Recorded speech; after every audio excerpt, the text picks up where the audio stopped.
नमस्कार, आपण पाहत आहे भांडा फोड न्यूज. एका दमात भ्रष्टाचारी कोमात.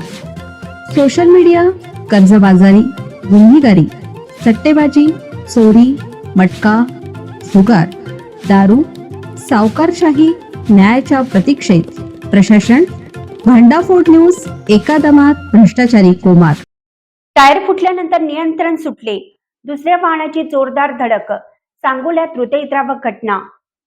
जुनोनी गावाजवळ राष्ट्रीय महामार्ग क्रमांक 166 वर सोमवारी दिनांक 25 रोजी दुपारी सुमारे 12च्या सुमारास झालेल्या भीषण अपघातात आई व मुलाचा मृत्यू झाला असून अन्य 4 जण जखमी झाले आहेत. पोलिसांकडून मिळालेल्या माहितीनुसार पलूस येथील कुटुंबीय चारचाकी वाहनातून सांगोल्याकडे येत होते. पोलिसांकडून मिळालेल्या माहितीनुसार पलूस येथील कुटुंबीय चारचाकी वाहनातून सांगोल्याकडे येत होते. जुनोनीजवळ MH43DJ 3447 हा क्रमांक असलेल्या गाडीची हवा गेल्याने चालकाने वाहन रस्त्याच्या बाजूला घेण्याचा प्रयत्न केला.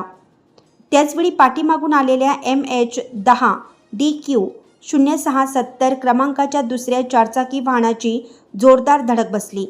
धडकेनंतर वाहन रस्त्याच्या डिव्हायडरला आदळून उलटले. या अपघातात संदीप चिंतामणी भोसले वय वर्ष 32 व रेखा चिंतामणी भोसले वय वर्ष 60 राहणार MIDC पलूस जिल्हा सांगली यांचा गंभीर दुखापतीमुळे मृत्यू झाला. जखमींना तातडीनं 108 रुग्णवाहिकेद्वारे ग्रामीण रुग्णालय सांगोला येथे दाखल करण्यात आले. मात्र वैद्यकीय अधिकाऱ्यांनी उपचारापूर्वीच दोघांना मृत घोषित केलं.